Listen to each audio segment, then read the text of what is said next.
একাদশীতে ভুলেও করবেন না এই কাজটি, তাহলে কিন্তু সব শেষ। তো আমরা আজকে জানবো যে একাদশীতে কি কি নিষিদ্ধ কর্ম এবং একাদশী কেন পালন করা উচিত, এই দুটো প্রশ্নের উত্তর আজকে আমরা জানবো। তাহলে চলুন জেনে নিই। তো আমরা প্রথমেই জেনে নেব যে একাদশী আমরা কেন পালন করব। তো দেখুন, প্রথম কারণটি হলো ভগবান শ্রীকৃষ্ণের সন্তুষ্টি বিধানের জন্য আমাদের একাদশী পালন করা উচিত।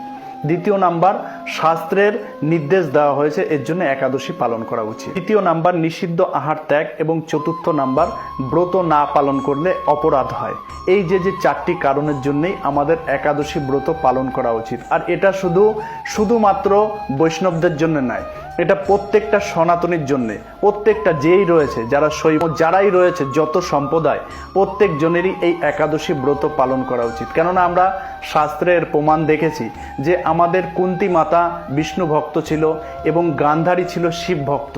দুজনেই কিন্তু সুন্দরভাবে একাদশী ব্রত পালন করত। তো এটা আমাদের দেখিয়েছে এইভাবে শাস্ত্রে। তাই আমাদের প্রত্যেকটা সনাতনীরই এই একাদশী মহাব্রত পালন করা উচিত। এমনকি এই একাদশী ব্রত বৈকুণ্ঠতেও পালন করতে হয় এবং ভগবান শিবেরও এই একাদশী ব্রত অত্যাধিক প্রিয়। তিনি শাস্ত্রে বহু স্থানে এই একাদশীর মহিমা বর্ণনা করেছে, যেমন নারদীয় পুরাণে এবং পদ্ম পুরাণে এই একাদশী উপবাসের নির্দেশ রয়েছে।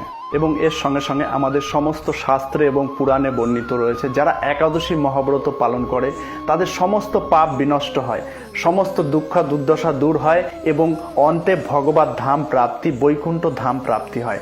এটাই সমস্ত শাস্ত্রে বর্ণিত রয়েছে। এবং দেখুন, এ বিষয়ে যমরাজ কি উক্তি দিয়েছে। তিনি এক ব্রাহ্মণকে বলেছে, যারা একাদশী ব্রত পালন করে তাদের আমি পর্যন্ত, স্বয়ং যম হয়ে আমি পর্যন্ত যারা একাদশী ব্রত পালনকারীদের কাছে যেতে ভয় পায়। যারা একাদশী ব্রত পালন করে সেই সমস্ত মহাত্মারা বলপূর্বক নিজের শত পুরুষ পর্যন্ত উদ্ধার করে নেয়। যারা শত যে পূর্বপুরুষ যারা রয়েছে তারা হয়তো নরকে গেছে, তাদেরও উদ্ধার করার ক্ষমতা রয়েছে। এতটা শক্তিশালী যারা একাদশী ব্রত পালন করে। তো এবার আমরা জেনে নেব যে নিষিদ্ধ কর্মগুলো কি কি। তো দেখুন, একাদশী ব্রততে পঞ্চশস্য নিষিদ্ধ। কেননা পঞ্চশস্য, এক একটা শস্যের মধ্যে চারটি করে মহা পাপ থাকে। তো সেই চারটি পাপ হলো মাতৃহত্যা পাপ, পিতৃহত্যা পাপ, গুরু হত্যা পাপ, ব্রহ্ম হত্যা পাপ। এই ধরনের চারটি পাপ এক একটা শস্য দানার মধ্যে থাকে। এর জন্য আপনাদের এই বিষয়ে অবশ্যই ধ্যান দিতে হবে যে একাদশীতে পঞ্চশস্য নিষিদ্ধ। আপনারা খেতে পারেন কি, ফলমূল খেতে পারেন এবং আপনারা কিছু সবজিও খেতে পারেন, যেটা আপনারা সূর্যমুখী তেল, বাদাম তেল, ঘি দিয়ে কিছু সবজি রন্ধন করে খেতে পারেন। এবং আপনারা নিষিদ্ধ হলো কি, আপনারা পান খাওয়া যাবে না। দেখবেন অনেকে, আমরা বিশেষ করে বাঙালিরা, এরকম কোনো ব্রত থাকলে কিন্তু পান দেয় মায়েরা, এরকম পান কিন্তু নিষিদ্ধ। পান, চা, এই যে দুটো জিনিস কমন থাকে, এই দুটো জিনিস খেলে কিন্তু আপনাদের ব্রত নষ্ট হয়ে যাবে। তো আপনারা একাদশী ব্রত পালনের সঙ্গে সঙ্গে পরের দিন পারণটাও কিন্তু অত্যাধিক প্রয়োজন। তা না হলে কিন্তু একাদশীর ফল প্রাপ্ত হবে না।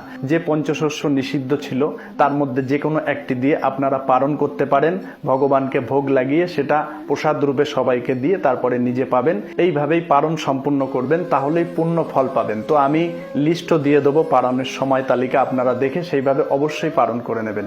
তো আজকের প্রসঙ্গ এ পর্যন্ত। সবাই ভালো থাকবেন, সুস্থ থাকবেন। হরে কৃষ্ণ, রাধে রাধে।